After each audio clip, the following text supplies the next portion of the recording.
I think one of the reasons I picked Dali is because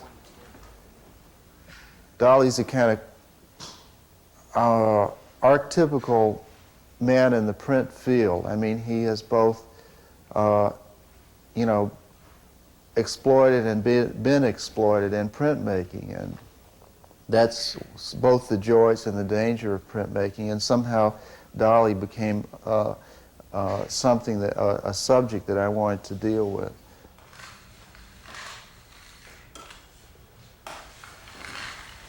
As I say, we went to this huge, fantastic supermarket in Minneapolis and got all these vegetables, and I actually worked from the vegetables and constructed this thing.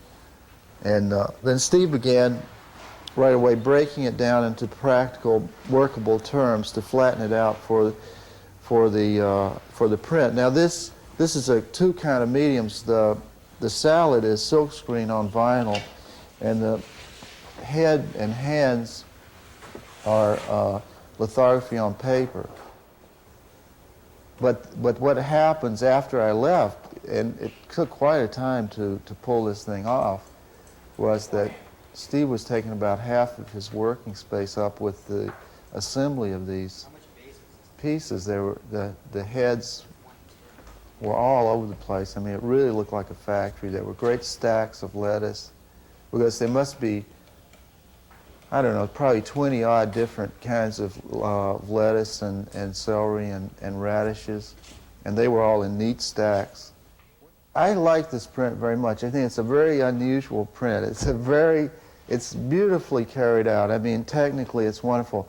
I think as the creator of it, I may have erred in several ways. One is it's a bit grotesque. I mean, it's a bit, I mean, it's just frankly, it's a bit grotesque. There's a certain kind of severed head quality about it. I mean, actually, these are things I wanted. I wanted it almost to look like a head served up on a platter.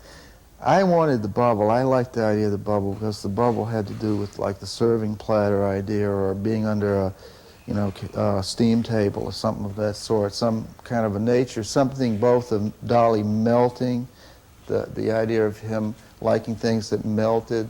I mean, the nature of the way this is made, it's under a vacuum form. There's a certain melting process involved.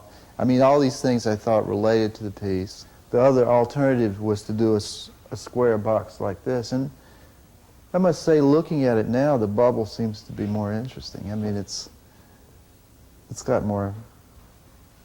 more special.